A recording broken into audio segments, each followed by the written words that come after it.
पूरे बिहार ही नहीं पूरे देश में इस चीज पर डंका बजा हुआ है कि कोई ऐसा बेटा आया है बिहार में जो उन्नति का मार्ग लेके आया है। और जितने भी भ्रष्टाचारी हैं, जैसे अभी पोल खुल रहा है, आप लोग देख भी रहे हैं, हर एक भ्रष्टाचारी का नकल कसा जाएगा। और ये उम्मीद मान के चलिए 200% मैं बोल रहा हूं, बार बार इस मीडिया हर जगह मैं यही चीज बोल रहा हूं कि आने वाला जो विधानसभा चुनाव है, सिर्फ उजियारपुर ही नहीं पूरे बिहार में सरकार बनेगी। इस पार्टी से गठबंधन कर लेना है, इसमें सरकार बना लेना है, कभी इस पार्टी से गठबंधन करके सरकार बना लेना, तो दोहरी नीति तो साफ साफ दिख रहा है। और ये सिलसिला तो आज की बात नहीं है, ये तो पुराना सिलसिला है। कभी आरजेडी से गठबंधन करके सरकार में आना, कभी बीजेपी से गठबंधन करके सरकार में आना, वो तो चीज सब खुला किताब है वो सब। तैयारी कैसे चल रही है अपनी? देखिए, तैयारी के लिए तो जो ऊपर का आदेश आता है उस हिसाब से तैयारी बिल्कुल परफेक्ट चल रहा है, इसमें कोई दो राय वाली बात नहीं। क्या लगता है उजियारपुर विधानसभा बदलाव होगी सर? 200% गारंटी मैं ऑन कैमरा बोल रहा हूँ कि अगर पार्टी सही निर्णय लेते हैं तो हमें लगता है कि ये सीट अपना हाथ में आने से कोई रोकेगा नहीं। विधानसभा में सबसे अच्छा वर्क कैसे किस फील्ड में हुआ है?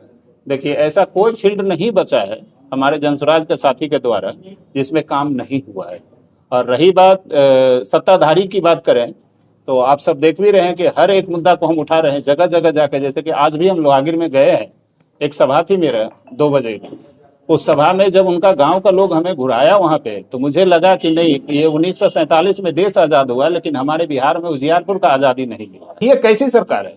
इसीलिए प्रशांत जी ने अच्छा विकल्प लेके आए हैं, जो आप इस चीज को समझने की कोशिश कीजिए। पूरे बिहार ही नहीं पूरे देश में इस चीज पर डंका बजा हुआ है कि कोई ऐसा बेटा आया है बिहार में जो उन्नति का मार्ग लेके आया है। और जितने भी भ्रष्टाचारी हैं, जैसे अभी पोल खुल रहा है, आप लोग देख भी रहे हैं, हर एक भ्रष्टाचारी का नकल कसा जाएगा। और ये उम्मीद मान के चलिए 200% मैं बोल रहा हूँ, बार बार इस मीडिया हर जगह मैं यही चीज बोल रहा हूँ कि आने वाला जो विधानसभा चुनाव है, सिर्फ उजियारपुर ही नहीं पूरे बिहार में सरकार बनेगा। इस चीज को आज ही आप लोग लिख लीजिए, और गारंटी के साथ सरकार बनेगा। जैसे कि अरविंद केजरीवाल जी और अन्ना हजारे जी का जो रामलीला मैदान में जो धरना प्रदर्शन हुआ था, धरना प्रदर्शन के बाद ठीक 2 महीना या 2.5 महीना के बाद सरकार गठन हुआ, जिसमें सुपड़ा साफ हो गया था। सिर्फ 3 एमएलए बचे थे जो विपक्ष में रहने लायक भी नहीं बचे थे। उसी तरह का खेल होगा जैसे कि बंगाल में बोला गया था, खेला हो वो खेला हो वो। ये बिहार में वो खेला अब चालू हो गया है। बहुत कम समय बचा है, जो आने वाला बिहार का भविष्य है प्रशांत किशोर जी। और ये उम्मीद मान के चलिए कि हमारे जितने भी बेरोजगार हैं, जितने भी बाहर प्रदेश में खटने वाले लोग हैं, सभी के लिए रोजगार की व्यवस्था है। और तत्क्षण ये लागू भी होगा। जैसे प्रशांत किशोर जी बोल भी रहे हैं, 4 दिन जैसे सरकार गठन होगा, चौथा दिन आपका सारा सिस्टम चालू हो जाएगा। अंत में क्या कुछ अपील करना चाहेंगे? अंत में देखिए, मैं एक चीज और इसको क्लियर कर दूं। आपको मैंने बताया कि ग्रेजुएशन कंप्लीट किए हुए लड़का को, अब एक चीज और मान के चलिए, आप छोटा सा उदाहरण जैसे कि हम समूह लोन के बारे में बताए, तो बहुत ऐसा भी है परिवार कि समूह के चक्कर में वो नहीं भर पाने के कारण वो पूरा बाल बच्चा के सहित अन्य प्रदेश में जाके खेती कर रहे हैं, मजदूरी कर रहे हैं, यहाँ तक कि किसी का घर में बर्तन मांज रहे हैं, जिसका जीता जगता सबूत मैं खुद हूँ। बहुत ऐसा परिवार को मैंने खुद ही वहां से भाड़ा किराया देके भेजा हूँ। रोसड़ा के कई परिवार है जिसको मैंने अपना पैसा देके भेजा हूँ कि कम से कम अपना बच्चा को भविष्य मत खराब कीजिए। आपका तो उम्र लगभग बीतने जा रहा है, बच्चे अगर पढ़ लिख के अगर कुछ नहीं हासिल करेंगे तो आने वाला भविष्य क्या कहेगा आपको? इस तरह का तो यहाँ में रवैया चल रहा है। तो आपको चाहिए तत्काल उन गरीब परिवार को सहायता करना, ना कि आप लोग खाली आपस में कभी बीजेपी, कभी आरजेडी, कभी जेडीयू, ये करने के लिए तो आपको जनता नहीं चुन के भेजे। तो ये सब बहुत बड़ी मुद्दा है, और इसी मुद्दा पे हमारे जनसुराज साथी सभी लोग पूरे क्षेत्र में काम कर रहे हैं। क्या अपील रही है? बिहार वासी से एक ही अपील करेंगे कि भाई आने वाला जो विधानसभा चुनाव है, जो परिस्थिति आप अन्य प्रदेश में जाके देखते हैं और जो झेलते हैं, आपको पता होगा कि हमारे बिहार से जो लोग अन्य प्रदेश में कमाने जाते हैं उनको क्या कह के बदसलूकी किया जाता है, गालियां दी जाती है, तब जाके वो 10-12 हजार 15 हजार रुपया कमाते हैं। क्या यही जिंदगी झेलने के लिए आप इतना 15 साल 35 साल से सरकार बना के बैठे हैं?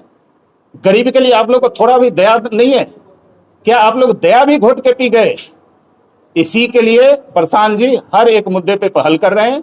आने वाला विधानसभा में आपका ये मान के चलिए कि जनसुराज पार्टी का सरकार होने जा रहा है।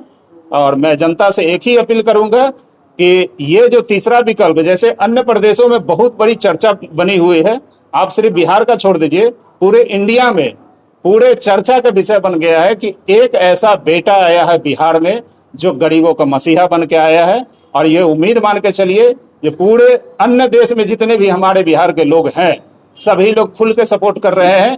और बदलाव को लेकर क्या रोड देखिए उजियारपुर तय कर चुका है, अब कुछ बचा नहीं है। उजियारपुर में अपना बेटा चाहिए, उजियारपुर बाहरी नेता नहीं चाहिए। ये ऑलरेडी जनता मूड बना चुकी है। कोई भी बेटा जाएगा जनसुराज का उजियारपुर का बेटा होगा। और इस बार ये मान के चलिए कि जनसुराज का ही विधायक उजियारपुर में बनेगा।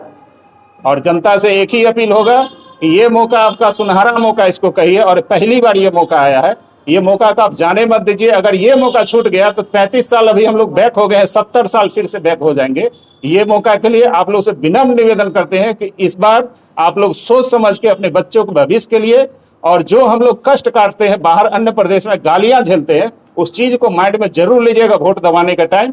और ये एक मौका दीजिए प्रशांत जी को, आने वाला भविष्य बहुत बेहतर होगा। मेरा नाम राजू साहनी, भगवानपुर कमला पंचायत, उजियारपुर विधानसभा के भावी प्रत्याशी।